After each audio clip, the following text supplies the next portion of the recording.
Sejam bem-vindos e bem-vindas ao Café Genômico, um podcast produzido pelo Mapa Genoma Brasil, um projeto PROAD-SUS com realização do Hospital Beneficência Portuguesa de São Paulo, em parceria com o INCOR, Instituto do Coração do Hospital das Clínicas e da Faculdade de Medicina da USP.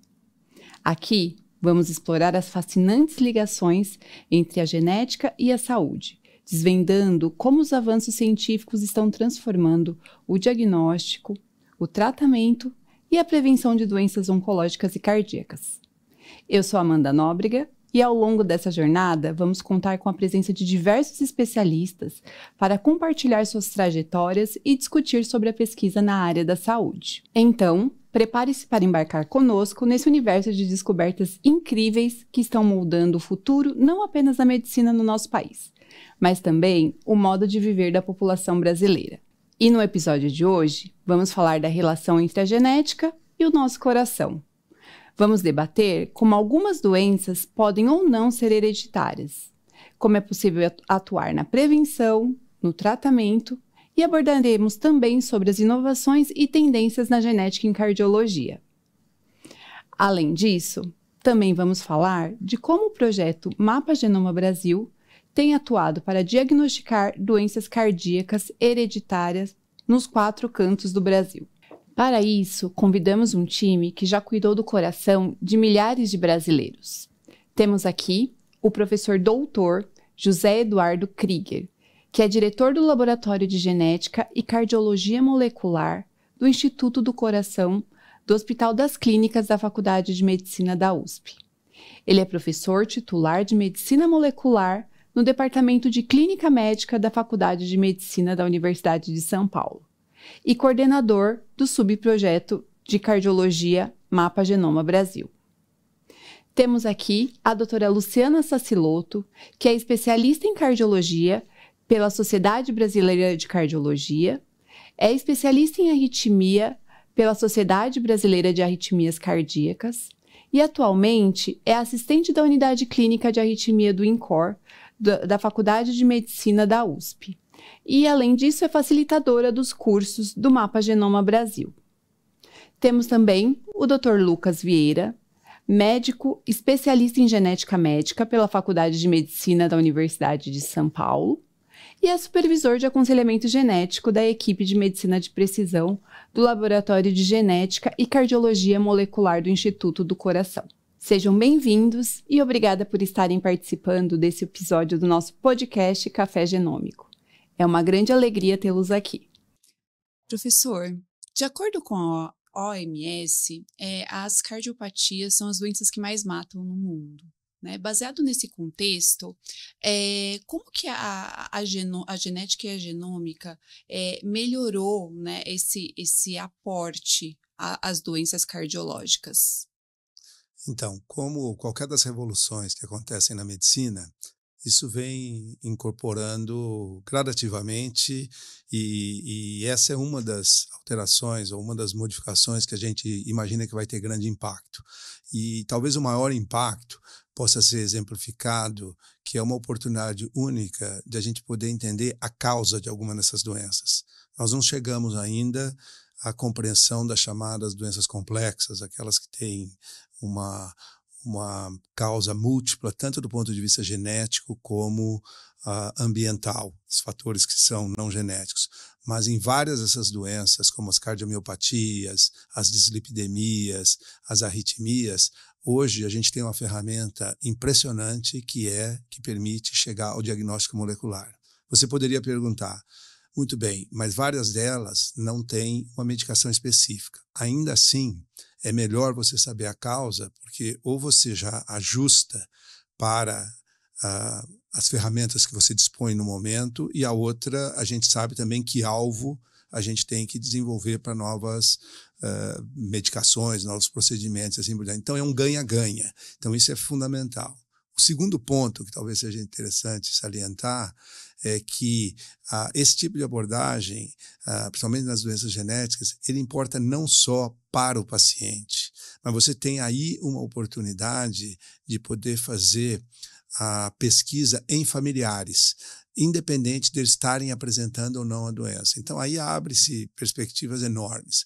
primeiro, de uma pessoa que está ansiosa, várias dessas doenças são letais, elas têm alterações muito grandes. Então, você saber que você, pela loteria da vida, você pegou ou você tem ou não a doença, isso é muito importante saber.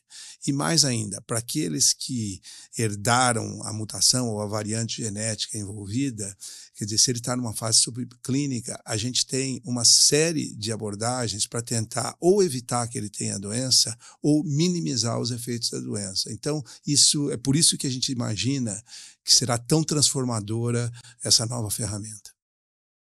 Maravilhoso. Poder levar isso para os pacientes e familiares, né? Porque a gente pensa em tratamento só quando está ali com o nosso probando, né? Com o nosso paciente índice. Mas aí a gente vê que tem uma família toda envolvida que pode ser contemplada, né, com esse exame, e a gente pode agir já na prevenção e um tratamento mais tranquilo, né? Tanto nas doenças cardiológicas quanto nas doenças oncológicas. Isso mesmo. E quais são os principais desafios na pesquisa de doenças cardíacas hereditárias? A gente considera hoje que o principal desafio é o diagnóstico, em primeiro lugar, né? Se você tomar em consideração o modelo de educação médica, né? Nós somos muito treinados a diagnosticar o que é muito comum, o que é muito prevalente. E claro que isso tem seu papel, né? Nós temos que identificar e prevenir o que mais mata, o que gera mais comorbidade, mas também a gente esquece de algumas lições básicas da faculdade, que é, por exemplo, história familiar. Então, se tem uma questão que nunca foi discutida, né, professor, é o quanto que o histórico bem detalhado da família pode influenciar num diagnóstico de cardiopatia genética. Então, apesar de menos comum que um infarto, apesar de menos comum do que uma diabetes, hipertensão, claro que quando você tem a presença de pacientes que utilizam marcapasso em idade precoce, apresentam insuficiência cardíaca sem etiologia definida, mais de um membro na família, é a doença que a gente tem que valorizar.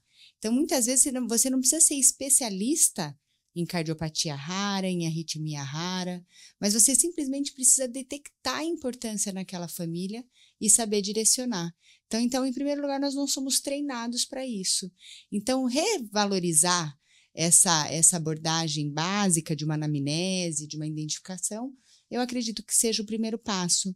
Porque aí sim você fala, então, qual que é o desafio? O desafio são os métodos diagnósticos, que acabam tendo um custo um pouquinho maior, né? Mas não que, por exemplo, para detectar uma doença isquêmica, um cateterismo seja baixo custo. Também não é baixo custo. Mas aí, às vezes, a gente tem que ir para um teste ergométrico feito em locais especializados. Às vezes, a gente precisa ter uma ressonância cardíaca, uma tomografia. Então, realmente, o segundo problema seria acessar ferramentas de um custo um pouquinho maior. Mas eu acredito que com exames básicos que nós já atualmente fazemos e se for direcionado a um público que realmente precisa, no final das contas a gente vai economizar dinheiro, né? Então isso eu acho que a detecção precisa acaba gerando até uma economia, né? Então, tanto do ponto de vista humano, né, quanto do ponto de vista aí financeiro. E é interessante que esse ponto, sempre que você fala em genética, genômica, todo mundo pensa algo muito especializado, genoma humano, sequenciamento, vou ter que ter um especialista, um chip, um sequenciamento. Mas, na realidade, o conceito de genética, ele foi apresentado para nós no primeiro e segundo ano de faculdade. Isso. Quer dizer, e a história quando você está tirando a história do paciente e fala, não, eu não faço genética, você precisa ter... Não, você faz. A primeira pergunta, se isso tem outras pessoas na família que estão afetadas, é o uso da genética. E algumas décadas, ou quase 100 anos atrás, os primeiros insights de envolvimento genético é porque alguns médicos começaram a ver que doenças complexas, que a gente ainda nem sabe a causa direitinho, mas que têm participação genética, elas estão presentes em famílias. Em outras palavras, elas são mais frequentes em famílias. Esse é o primeiro elemento que mostra o envolvimento genético.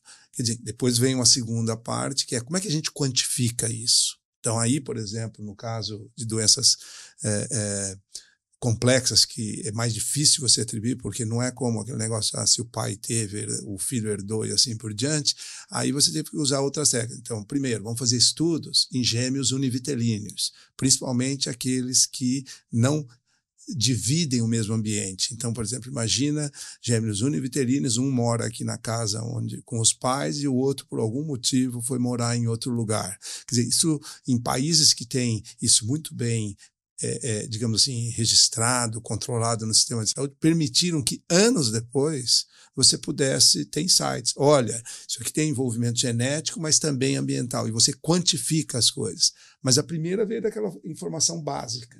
Quer dizer, alguém que estava vendo muitos pacientes falou, olha, essa doença aparece não só nesse indivíduo. Às vezes não é tão simples de saber como é que é a herança dela. E na doença monogenética, né, que é atribuída a um único gene, isso é mais fácil, mas na outra não. Então, acho que esse ponto é muito importante, até para desmistificar um pouco, e que a genética a gente faz diariamente. Não é para poucos. Mas faculdade lá que várias doenças você vê, tem fatores familiares, você tem histórico familiar positivo para uma doença, e isso, levar em consideração, isso já é levar em consideração genética, né? Isso já é muita coisa que a gente leva, que a gente nem sabe que está levando, mas acaba desenvolvendo, e isso está presente no dia a dia do médico já há anos, né? Ele às vezes só não se toca isso, só não tem esse pensamento. E eu acho que nós temos um papel muito importante também de desmistificar a genética e genômica, porque todo mundo acha, claro, é um tema muito complexo, mas é acessível, né? Hoje a gente tem muitos estudos que corroboram assim e que nos ajudam ali na parte clínica. Então eu acho que é uma coisa que a gente não pode deixar, né? Porque é o futuro. Na verdade, o futuro é agora, né? E é importantíssimo a gente tentar desmistificar isso. Com certeza. Né? E, doutor Lucas, quais são as tendências atuais na pesquisa de genética em genômica e cardiologia? Olha, acredito que desde do advento do NGS, né, que é a técnica que a gente usa para sequenciamento majoritário hoje em dia, né, que barateou e possibilitou dar acesso a isso, as pesquisas genéticas deslancharam no âmbito, primeiro, lá atrás, com o diagnóstico, e, sobretudo, com a genética populacional, você conseguir sequenciar várias populações e entender mais sobre como funciona a estrutura, né, o background genético de uma população, ajuda a gente a entender muito mais sobre como funcionam as doenças genéticas, tanto as monogênicas, como o professor Krieger comentou, quanto aquelas complexas, que a gente talvez não entenda ainda completamente, mas a gente sabe que é uma grande influência. Então, programas de sequenciamento de massivos populacionais, assim, dão muita informação, tanto para indivíduos afetados, para a gente tentar entender a causa das principais doenças, quanto para entender qual que é o contexto genético de uma população, né? Então, a população brasileira, por exemplo, é uma população muito miscigenada, uma população que aí tem na sua história uma influência genética de vários povos, uma mistura genética de vários povos. Isso acaba, com certeza, dando a ela uma característica muito específica para ser estudada, né? Mas frente ao que a gente vê, então os bancos de dados grandes que a gente tem pelo mundo, em que o sequenciamento de muitas pessoas ajuda a ter mais informações sobre aquelas variantes, a gente sabe que esse é um caminho na genética, tanto populacional quanto na genética médica, e como aplicar isso aos tratamentos e aos diagnósticos e depois aos tratamentos. Acho que é um dos grandes pontos, assim, para entender a influência da genética e quanto que cada doença tem sua influência. Se ela é uma doença monogênica, poligênica, se ela tem mais ou menos influência genética e quanto que isso impacta para o diagnóstico do seu paciente e daquela família, né? E aí é que eu acho que a gente tem que levar em conta as oportunidades que a gente tem. Quer dizer, sobre esse aspecto, o Brasil é quase que um laboratório. Por quê? A primeira coisa é quando você olha os grandes estudos que estão disponíveis até o momento, e quando a gente fala grandes estudos, todo mundo fala o que é grande. Quer dizer, a gente teve uma época que a gente achava que grande eram 10 mil amostras. Hoje a gente sabe que isso é muito pequeno.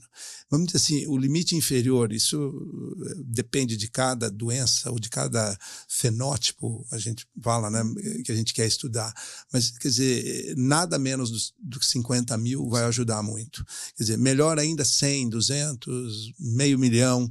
Bom, e aonde é que isso está sendo feito? Bom, basicamente, até poucos anos atrás, em brancos de origem europeia, seja os estudos foram feitos na Europa propriamente dita ou inicialmente nos Estados Unidos, mas que priorizaram também a população branca. Então, isso começa a mudar. Primeiro, até pelo advento e o papel que a China está tendo na Ásia, então começam a aparecer estudos lá, quer dizer, e nos próprios Estados Unidos tem um estudo importante que é feito com os pacientes, os indivíduos do grupo dos veterans, né, que tem quase que um sistema de saúde próprio nos Estados Unidos, então são 1 milhão de pacientes que estão sendo analisados, então você tem que ter não só análise genética, mas os dados clínicos. E aqui no Brasil, é mais importante do que qualquer outro país, porque mesmo nos Estados Unidos você tem os diferentes grupos, mas eles não estão bem misturados. Aqui no Brasil começou a misturar em 1500. Então nós estamos falando de 20 gerações, aonde você teve uma mistura dos povos que viviam aqui, os ameríndios, né, com os negros que vieram da África e os europeus brancos, né, que vieram majoritariamente para o Brasil, os portugueses e depois os espanhóis, e isso por quase 3, 4 séculos. Quer dizer, os outros grupos vieram basicamente depois de 1850 e alguns depois da Segunda Grande Guerra, meio do século passado. Então, quer dizer, mas a mistura essa de 20 gerações, ela acontece lá atrás e vem acontecendo. Isso é único. Quer dizer, não tem basicamente países onde isso foi feito. E isso tem uma importância muito grande. Primeiro para nós, porque nós precisamos entender essa equação, quer dizer, algo, por exemplo, a presença de uma variante num outro genoma, com características diferentes, ela pode não ter o mesmo efeito. Então, nós vamos ter que entender para entender aqui. E para o mundo, ele quer saber isso também, porque cada vez mais elas se misturam, os diferentes grupos genéticos, e isso vai ter importância para diagnóstico e também para o desenvolvimento de novas terapias. Então, à medida que o país começa a se organizar, e esse projeto, o Mapa Genoma Brasil, ele vai nessa direção em 2 aspectos, porque ele tem um braço que é clínico, na área cardiológica e na área oncológica, mas ele também tem um braço populacional, onde a gente está sequenciando as amostras de uma das maiores coortes. Infelizmente, ela é muito grande, mas são só 15 mil pessoas. Quer dizer, e numa primeira parte do projeto, nós sequenciamos 3.200 amostras e agora queremos chegar bem próximo às 15 mil, quer dizer, se possível, né? Porque a gente tem que ter acesso a essas amostras e assim por diante. Então, isso mostra que nós temos aqui uma necessidade e uma oportunidade. A necessidade é porque vai ser a única forma de entender essa nossa equação. Não adianta a gente importar os dados que estão sendo disponibilizados de outros locais, nós vamos ter que desenvolver aqui. E a outra é que, conhecendo isso, vai ser útil também para os outros povos, porque a equação fica melhor compreendida, vamos dizer assim. Quando eu falo equação, as alterações genéticas, como é que elas se relacionam com o resto de um background genético único versus o ambiente. Então, é disso que nós vamos precisar entender e consequentemente, aqui no país nós temos essa oportunidade. A gente precisava ir um pouquinho mais rápido, mas a oportunidade está aí. Tá, isso que o professor comentou é super importante, é uma coisa que muita gente às vezes não sabe, né? Que às vezes aquilo que é descrito para uma população geneticamente falado não com certeza é verdade para todas as outras. Claro que a gente usa isso porque é o que a gente tem hoje em dia de informação em bancos de dados disponíveis pelo mundo. Mas a gente sabe que é sempre melhor você usar um banco de dados mais próximo da sua população originária, na hora que você está até fazendo um diagnóstico genético para o paciente. Você está analisando uma mutação relacionada ali, indo direto para um indivíduo. Você está analisando uma mutação, você leva em consideração o que tem nela no mundo, mas se você tem uma disponibilidade de um banco próprio, populacional, aquilo tem muito mais valor para a gente. Então, é super interessante. E exemplificando um pouco dessa história, a gente tem uma doença classicamente europeia, que é a síndrome de Brugada, que é uma doença que pode causar arritmia, morte súbita, que o nosso percentual de positividade, vamos dizer assim, né, o papel do teste genético nessa população é basicamente igual em qualquer canto do mundo, né? Só que quando a gente olha os dados espanhóis e a gente olha a nossa população, parece que a gente não está falando da mesma doença. Existe um perfil clínico diferente. Então, exemplificando essa situação que eles mencionaram, será que existe, então, o componente aí amplo, multifatorial, dentro dessa arquitetura genética tão trabalhada de 500 anos que modifica clinicamente esses pacientes. Então, dentro da pesquisa, isso é muito importante, mas no dia a trato dia, com o paciente, no dia a dia do paciente, é extremamente importante também. Um outro exemplo na mesma direção, que nem sempre é percebido, pega uma doença que é típica dos negros, é uma mutação que aconteceu, anemia falciforme, é um problema muito sério.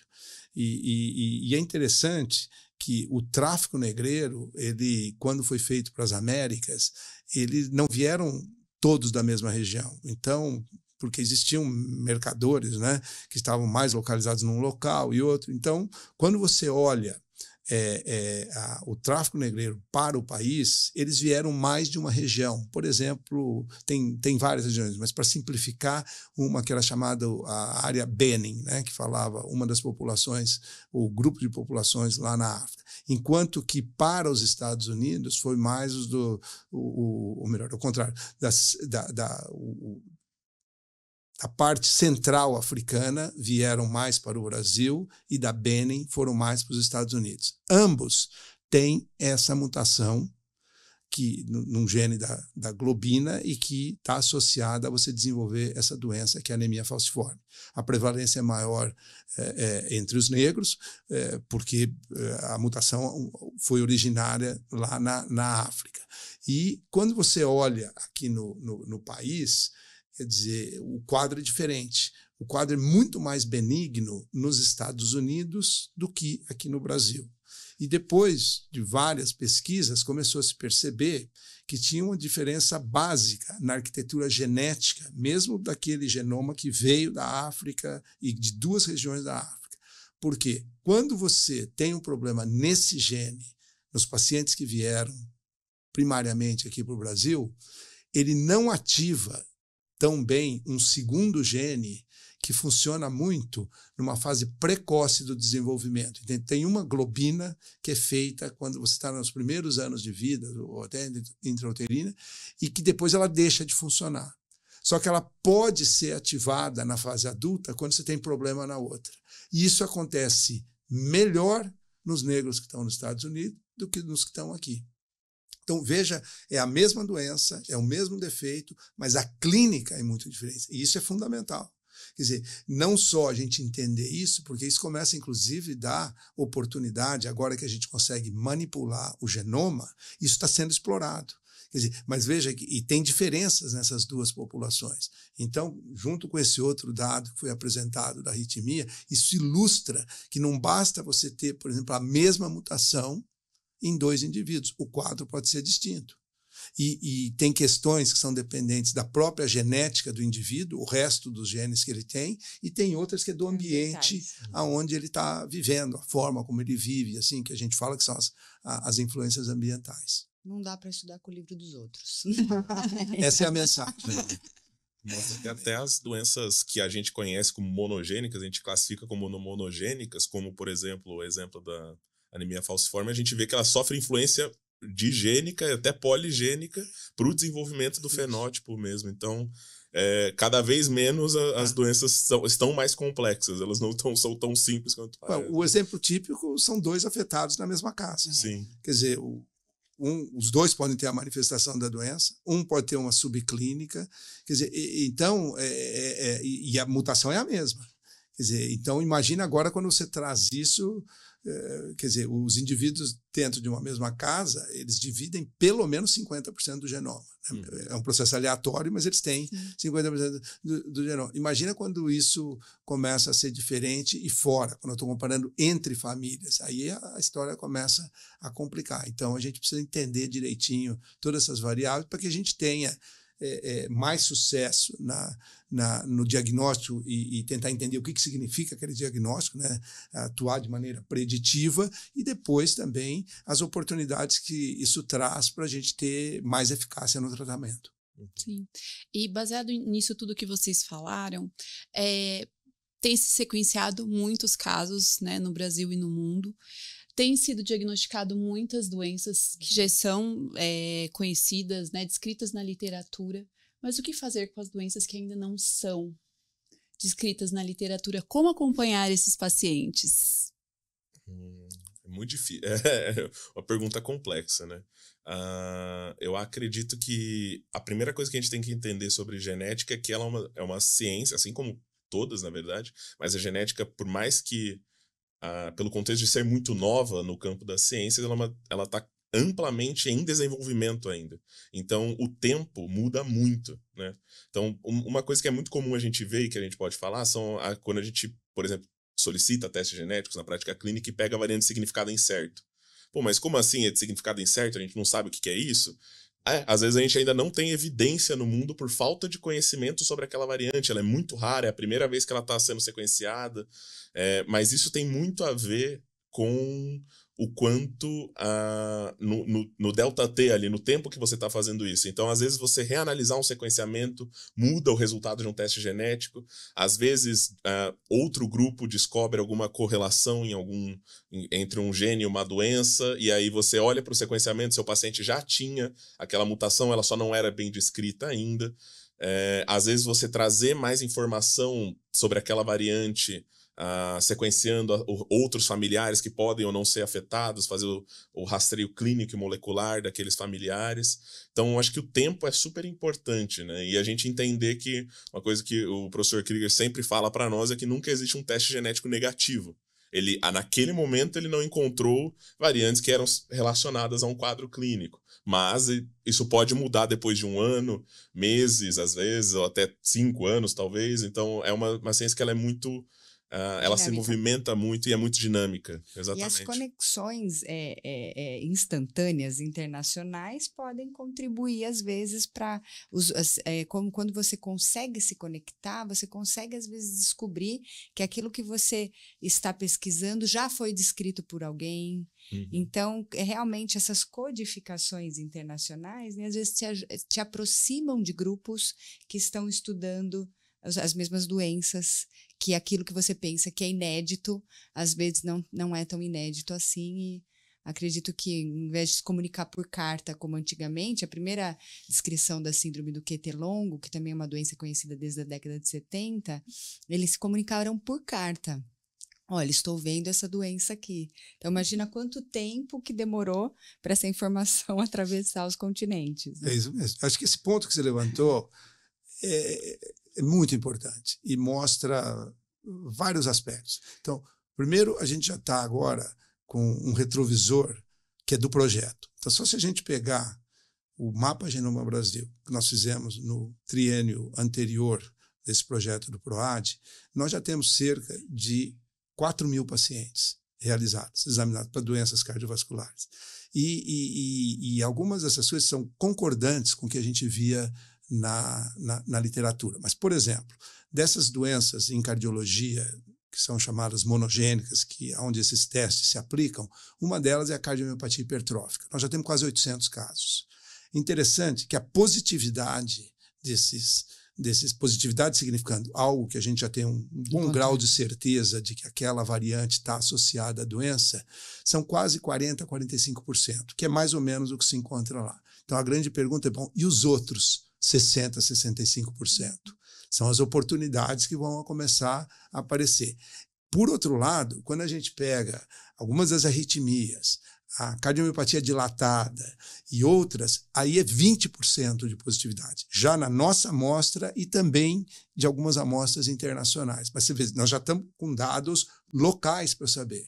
E agora começa a aparecer, bom, mas como é que é essa genética? A genética, quando a gente falava 10, 15 anos atrás, nós estávamos atrás de ter uma metodologia, e por isso que foi feito o projeto Genoma Humano, que começou no meio da década de 80. O primeiro custou $3 bilhões, porque vai do meio da década de 80 até 2001, vamos dizer assim, quando o primeiro resumo do genoma foi publicado, se gastou pelo menos uns $3 bilhões. Então, a gente diz que para esse foi o custo, né? Hoje é bem menor.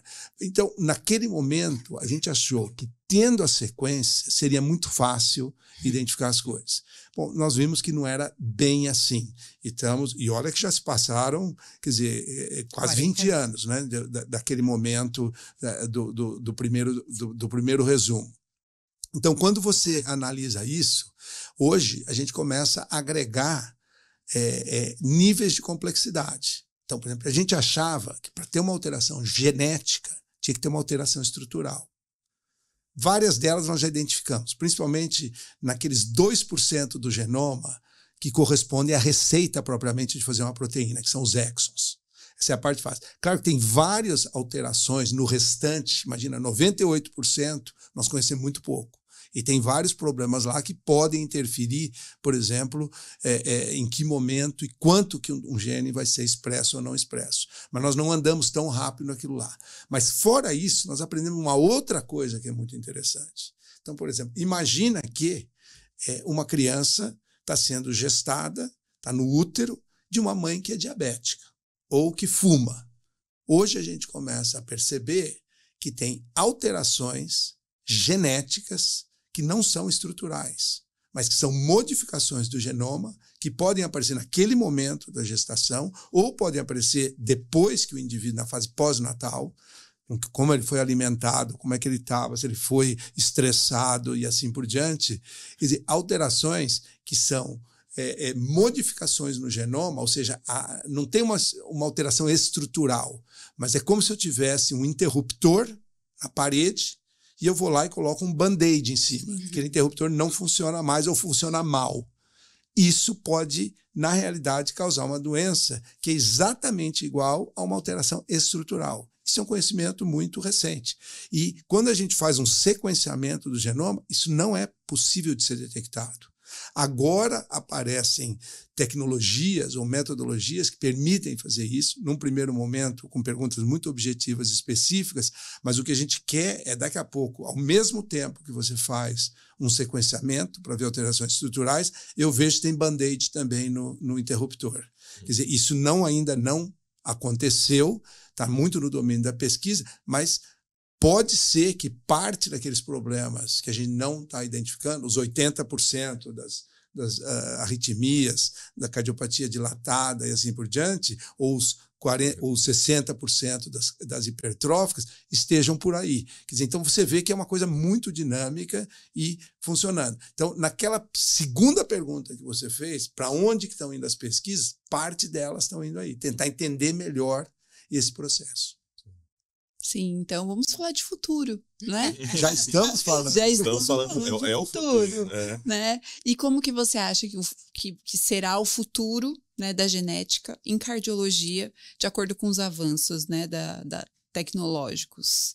Então, a gente fala de genética, mas tem várias coisas acontecendo. O próprio conceito da genética, hoje a gente fala em ômicas, porque aquelas camadas de complexidade, lembra? A gente começou só com a estrutura, o que está lá em cada uma das nossas células, os 3 bilhões de pares de bases, né, guardados em 23 pares de cromossomos em cada uma das nossas células. Eu já disse que tem o problema do interruptor, ou seja, que são as epigenéticas, as alterações epigenéticas. Então, isso a gente já começa a entender melhor. Aí, depois, a proteína é feita. Só que quando a proteína é feita, né, então, tudo isso era a estrutura, o DNA, depois foi para o RNA mensageiro, que é a expressão do gene, e depois a proteína, isso tudo sendo feito dentro da célula. Só que essa proteína pode ser modificada. E quando ela é modificada, quer dizer, a gente começa a falar então agora da proteômica. Né? Então, mais um capítulo que está se descortinando. Depois você tem os processos que são feitos dentro de uma célula, ou mesmo no plasma, no sangue, nos vários ambientes que nós temos dentro do organismo e que geram os metabólitos. Aí entra a metabolômica. Quer dizer, e quando eu falo isso, é que cada uma dessas, hoje a gente tem tecnologias para, de uma maneira, digamos assim, agnóstica, sem saber, ou fazer perguntas específicas, hoje a gente já pode interrogar isso. Muito ainda no âmbito da pesquisa, o futuro. E é da integração desses conhecimentos que, eventualmente, nós vamos ter maior precisão para poder fazer diagnóstico e oportunidades para novas intervenções terapêuticas. Então, esse bem no capítulo das chamadas genômicas, genética e ômicas. É óbvio que aí você tem que entrar também a inteligência artificial, que vai ser capítulo de um outro podcast. Quer dizer, você tem todas as intervenções que a gente está fazendo hoje de terapia celular, reparação, mexer no próprio genoma da célula e assim por diante. Então, o futuro, a gente fala da cardiologia porque ela é emblemática, até porque ela é a que mais, digamos assim, mata. Então, é um problema tanto do indivíduo como de saúde pública e em geral. Mas quando a gente pensa, essas perspectivas estão no dia a dia de toda a medicina. Quer dizer, e talvez uma das coisas que sejam mais importantes, que nem sempre é muito percebida, é que isso vai mudar a forma que a gente faz medicina. A medicina hoje ela é muito reativa. O que significa isso? Significa que é o paciente que procura o médico ou o sistema de saúde. E essa medicina que nós estamos falando aqui vai permitir que o sistema de saúde vá atrás do paciente. Isso nem sempre... Isso vai mudar completamente. E a gente começa a imaginar que isso vai racionalizar o sistema. Porque não adianta a gente simplesmente fazer uma medicina que cada vez é mais cara e para menor número de pessoas. Nós temos que pensar em coisas, e essas que nós estamos falando aqui é uma medicina para todos, não é medicina para poucos. Então, nós estamos na eminência de alterar radicalmente o sistema de saúde. Não vou nem dizer, porque vai ter implicações para o paciente, mas também para a sociedade, quer dizer, para o conjunto. Eu acho que essa é a perspectiva de futuro que a gente está vendo. Exatamente. É o que a gente vive, algumas situações que já modificam a nossa rotina, né? E a gente realmente almeja que isso seja alcançado em todos os cantos do nosso país. Sim. Você poder trazer o tratamento com base nessas multiômicas, um tratamento mais individualizado para o seu paciente e conseguir encaixar isso dentro do sistema de saúde é uma coisa que é o futuro, que é o que está caminhando agora com os... E é o desafio, né? É um desafio, sim, mas é onde a gente tem que tentar chegar, né? Eu acho que é o que vai trazer. Se não começar, nunca vai sair do papel. E como ela disse, o livro não pode ser importado. Uhum. Quer dizer, é óbvio que nós vamos... As experiências são compartilhadas. Mas não adianta, se não tiver um capítulo escrito aqui, dificilmente a história vai fechar. E eu acho que um ponto que a doutora Luciana levantou antes, quer dizer, não é só a capacidade de diagnóstico e tal, porque as dúvidas vão aparecer. Então, ela mencionou carta. Hoje, você tem sites, são ONGs ou grupos ou ligados à sociedade científica, aonde você comunica pacientes com profissionais e aonde essas coisas estão acontecendo on time. Você não precisa nem esperar um congresso ou a publicação de um paper, de um manuscrito. Quer dizer, então, é muito amplo. Agora, você precisa estar jogando o jogo. Quer dizer, não dá para simplesmente importar o livro, ler histórias que você não vai participar. Então, é fundamental. Mesmo sabendo que nós somos um país de média economia, né? Quer dizer, ainda mais quando somos a 10ª economia, 10º PIB, mas per capita, evidentemente, a gente baixa e fica no meio do pelotão. Não adianta, tem que dar um jeito de jogar o jogo, porque essa transformação do sistema de saúde, ainda mais com essa perspectiva que ele vai ser mais racional, isso se aplica principalmente a nós. É possível de que, tendo a estrutura SUS, que não tem nenhum país com mais de 100 milhões de habitantes que tenha um sistema de saúde universal. Todos os exemplos que existem, basicamente países europeus e o Canadá, são países com menos de 60, 40 milhões de pessoas. O único experimento com 210 milhões de pessoas e num país de dimensões continentais é o Brasil. Por isso que eu digo, de novo, é um laboratório. E é aqui que isso pode ser transformador.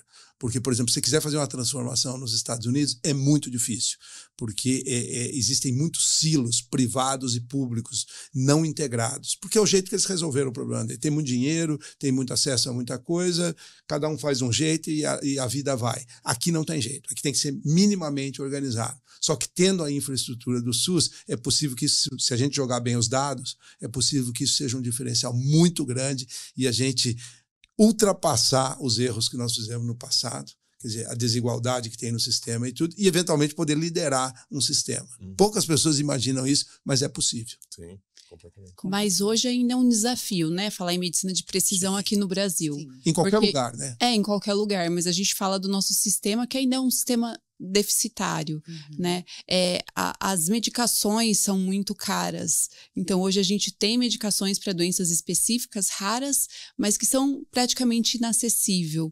E aí, quando você fala de uma medicina que vai ser acessível para todos, você inclui esses medicamentos ou você acha que essas questões vão mudar no futuro também em relação a custo? Isso tudo vai se tornar acessível. Eu acho que o desafio é tornar o sistema racional. Então, por exemplo, esquece as medicações caras. Eu hoje tenho um paciente com infarto que não está sendo tratado para receber 100 miligramas de aspirina. Qual é o custo de uma aspirina? Uhum. Eu tenho a maior parte dos pacientes que têm diabetes, hipertensão, a pressão e a diabetes não estão controlados. Eu não estou falando de nenhum medicamento caro. São medicamentos, inclusive, da cesta do SUS. E eu estou falando de pacientes públicos e privados. Eu estou simplesmente falando que com coisas que arroz com feijão, e não é um problema do Brasil, é um problema também mundial. Aí você chega e fala, eu chego no INCOR, por exemplo, onde a gente atua, um sistema terciário quaternário, você tem ideia quantos comprimidos cada paciente, independente da doença que ele tem, ele toma por dia quando ele chega no INCOR? Eu não tenho número, mas eu diria que não pode ser menor do que 10 a 15. Você sabe o que é tomar dia sim, dia não? Vamos pegar a hipertensão arterial. Você não está sentindo absolutamente nada. Seu médico chega para você e fala, olha, e ele está correto, obviamente. Você tem um problema. Você tem isso. Fala, mas eu não estou tomando nada. Claro que hoje as drogas têm muito pouco efeito colateral, mas às vezes até tem. Então, antes eu não gastava dinheiro, eu não sentia nada, e agora alguém chega para mim e fala, você vai ter que tomar um médico. Então, veja que nós temos hoje conhecimento molecular específico, melhor conhecimento. Talvez, por exemplo, nós já temos exemplos para drogas que abaixam o colesterol, algumas delas você tem que tomar diariamente. E vai bem. Só que é duro tomar diariamente. É o mesmo problema da diabetes e o mesmo problema da hipertensão. Hoje já tem algumas que você toma uma vez por semana. Tem algumas que você toma uma vez a 1 mês ou 2 meses. E tem algumas que você já está tomando a cada 6 meses. Tem um problema, elas são muito novas, essas drogas, e o custo, não é o custo da droga, foi o custo do desenvolvimento. Então é por isso que se você estiver participando e escrevendo o seu capítulo, talvez surjam oportunidades para a gente fazer coisas aqui, e parte do problema que o paciente não toma droga é porque é muito complicado você tomar 10, 15 comprimidos diariamente. Imagina se eu chegar e fizer uma injeção a cada 6 meses. Isso já não é mais ficção, isso já está acontecendo e com doenças prevalentes, crônicas, como dislipidemias, hipertensão e assim por diante. Então, isso está dentro desse tal de futuro. Quer dizer, algumas das coisas, nós temos drogas e tudo, e pode até dar de graça a droga, não adianta, nós não conseguimos controlar. Então, dentro dessa perspectiva, dessa genômica e da futuro, é resolver esse problema também. Sim, além porque a gente consegue, com a medicina de precisão, assim, colocar na pauta, diferenciar mais quem precisa do tratamento mais complexo e quem precisa do tratamento menos complexo, e isso acaba, no final, sendo até mais custo-efetivo em alguns pontos. Então, mesmo com o preço de algumas drogas para esses tratamentos específicos, resolvendo muito a base e você conseguindo direcionar quem vai precisar do tratamento mais específico e quem não vai, você já consegue limpar e ganhar muito custo. Né? O médico acaba sendo importante porque ele tem um papel de persuasão muito grande sobre o paciente. Isso é fundamental. É por isso que a gente sempre diz que tem que ter empatia. Não só para o relacionamento, mas para o que você vai fazer. O paciente tem empatia com a doutora Luciana, ele talvez tome os 10 comprimidos, porque ele sabe, ele confia, ele pode ligar e tal, e assim por diante. Então, essa nossa capacidade de persuasão está aumentando. Ué, por que você fala isso?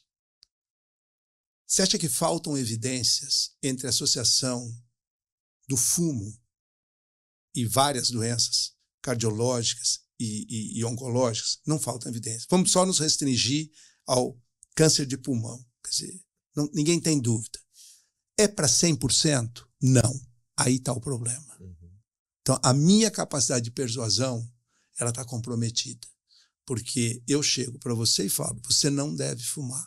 E você fala assim, esse negócio é muito bom quando eu estou ansiosa e tal. E eu conheço alguém que viveu até 90 e poucos anos, chama Churchill, inclusive, e fumava, bebia, era obeso e não aconteceu nada. Ele é o ponto da curva.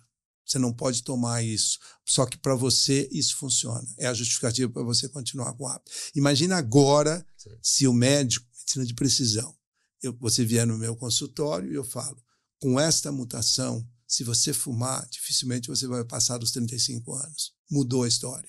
Então a gente tem que pensar que o médico, ou um pajé, que tem uma boa identidade com a pessoa, um poder de persuasão muito grande. Se você tiver, quanto mais preparado, equipado você tiver, aumenta mais ainda.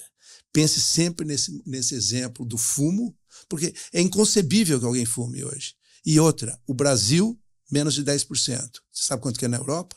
Na Espanha, nos países de França, e principalmente pessoas do seu sexo, é muito mais alto. Está por 15% e assim por diante. Como? Que evidências as pessoas estão esperando? Não precisa mais. Só que aquele problema. Eu conheço alguém que viveu não sei o quê e tal, morreu, acabou. Você já tem a tua desculpa para não parar. Agora, imagina se, com um perfil genético, eu melhorar a minha capacidade. Porque o problema é o seguinte, eu não sei quem vai ser o Churchill, que está na ponta da curva e que não interessa o que ele faz, ele não vai ter o problema. Mas se eu tiver essa informação, aí muda. Porque eu estou dizendo, para você não vai funcionar isso aqui. Sim. Então, várias coisas antigas que a gente nem acha que vai ter, a gente está pensando na droga nova e tal. Não, tem coisas que são coisas antigas, só que vai melhorar a nossa eficiência. Sim. E é nisso que a gente espera que modifique, transforme o sistema.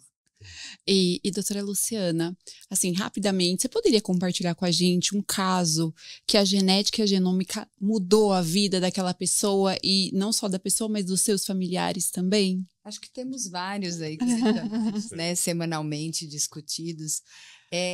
Temos, assim, acho que provavelmente o que mais impacta do ponto de vista instantâneo, né? Porque acho que outras coisas, como o professor mencionou, que são muito importantes, a gente lentamente vai observando, né? Na verdade, quanto mais atento, mais rapidamente se observa. Mas os casos mais clássicos para a gente são, por exemplo, de pacientes que por aquela variante merecem um marca-passo, por aquela variante merecem um desfibrilador. Então, se a gente pegar estudos do início do século, nós tínhamos uma população que se beneficiava de marca-passo e outra que não. Mas a gente tinha lá uma grande parcela da população estudada que tinham resultados neutros diante da indicação. Não ficava tão evidente, tão claro quem se beneficiaria. Isso é uma era pré-teste genético. Nós estamos sabendo pescar esses pacientes dentro desse grupo. Então, acho que hoje, se eu dissesse qual é o maior benefício na minha prática clínica, né, que eu sou arritmologista, seria, às vezes, conseguir identificar melhor os pacientes que precisam dessa intervenção. Mas a gente passaria outras dezenas de podcasts. Mas talvez deixar claro do que ela está falando. De alguém morrer ou não. Sim. Quer dizer, vamos... Acho que eu fui muito... Pois é. Não. Morte súbita, né? Não. Tem uma diferença básica. Isso. Não, eu acho que isso aí... um desfibrilador significa proteger. E, de novo, com o projeto, o Mapa Genoma Brasil, nós temos alguns dados. Então, por exemplo, eu falei daqueles 800 pacientes que estão diagnosticados ou testados com da cardiomiopatia hipertrófica. Pois bem, 10% deles têm outra doença. Ou seja, é uma doença que, inclusive, algumas delas têm medicação específica. Eles vinham sendo tratados com o conjunto de procedimentos que a gente faz para um paciente que simplesmente eu estou tratando o quadro, né? Tem a hipertrofia cardíaca, isso, 10%. Esse número tem variado, mesmo no nosso estudo ou em amostras internacionais, de 5% a 10%. Nessa amostra de 800, 10% correspondem a outra doença. A partir do momento que você tem essa informação, os procedimentos, o que vai ser feito para aquele paciente é uma outra conduta. Não vamos discutir aqui se é uma droga mais cara ou mais barata, porque se você tem acesso à droga ou não. Eu tenho um conhecimento agora que aquilo que eu achava que era uma coisa é outra. Quer dizer, esse exemplo da arritmia é impactante, porque nós estamos falando de morte, quer dizer, e de eventualmente poder disponibilizar um tratamento, uma metodologia que previne isso. E nesse outro, imagina, pelo N que eu estou falando, né, 10% desses casos, eu estou falando de uma outra doença. E não por erro diagnóstico, porque elas se copiam. Elas são muito parecidas. Dentro de uma análise clínica, elas se copiam. Sim. E aí a genética pode fazer essa diferença. E isso eu estou falando em centros especializados. Eu não estou falando, não, mas é que o cara lá não era bem treinado, nós temos 400 faculdades de medicina, aquela história toda. Não é disso que eu estou falando. Estou falando de um lugar onde as pessoas sabem muito bem o que estão fazendo, dispõem de métodos ressonância, de tudo. Só que chega num ponto, você não tem como diferenciar. E a genética agora pode ir lá e auxiliar. É uma coisa a mais para acontecer. Maravilhoso. De 800 não são poucas famílias beneficiadas. Exatamente. Exatamente. Bom, para encerrar aqui o nosso podcast, eu queria que vocês dessem um conselho para quem está querendo ingressar na carreira aí de cardio, né, e trabalhar com genética. Se vocês têm algum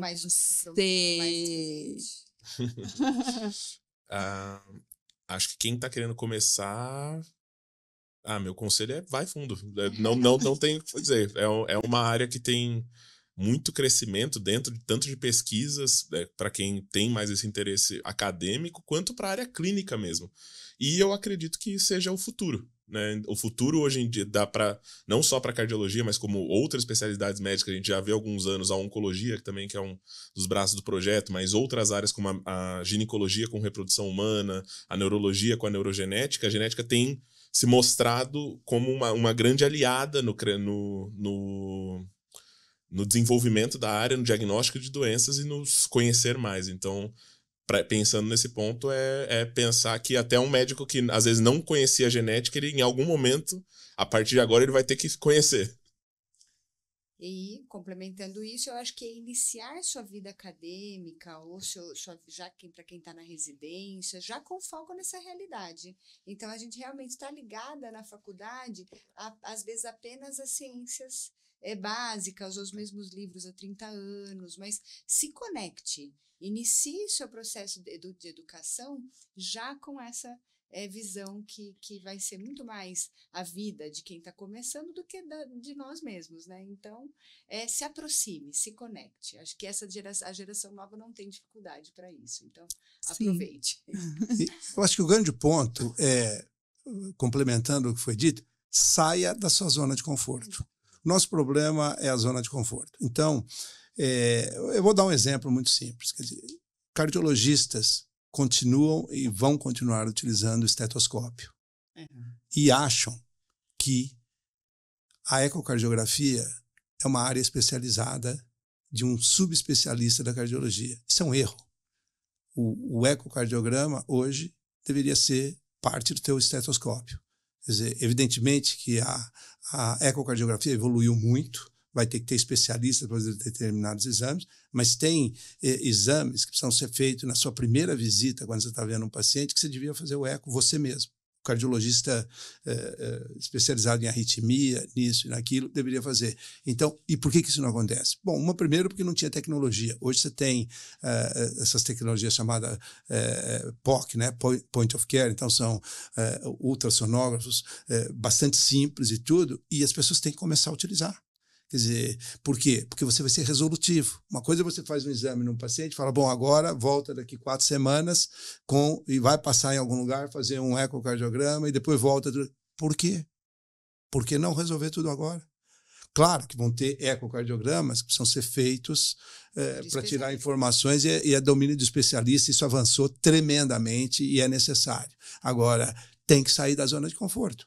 Quer dizer, então a genética não é diferente. Nós não estamos nem falando, estamos falando de ômicas, estamos falando de inteligência artificial. Quer dizer, não é que você vai ser um especialista em algumas coisas, mas você tem que sair da sua zona de conforto, tem que entender um pouco os jargões, porque o que assusta às vezes é o jargão. A gente começa aqui, se a gente não se cuida, a gente fala nos jargões do dia a dia. Mas você está falando de coisas relativamente simples todas as vezes que nós estamos falando. Então a mensagem é simples, saia da sua zona de conforto. Perfeito. Maravilhoso. Gostaria de agradecer a presença de vocês. Esse bate-papo foi muito enriquecedor, né? E vai ajudar muito para as pessoas que vão ver o nosso curso e que vão ter acesso às nossas redes sociais. Muito obrigada. Obrigada. Obrigado. Nós agradecemos. Este episódio encheu nossos corações de alegria. Quer saber mais sobre o nosso projeto? Acesse www.mapagenomabrasil.org e fique por dentro de todos os conteúdos que estamos produzindo. E se você é profissional da saúde, fique de olho nos nossos cursos que estamos lançando sobre genética e genômica. Até a próxima!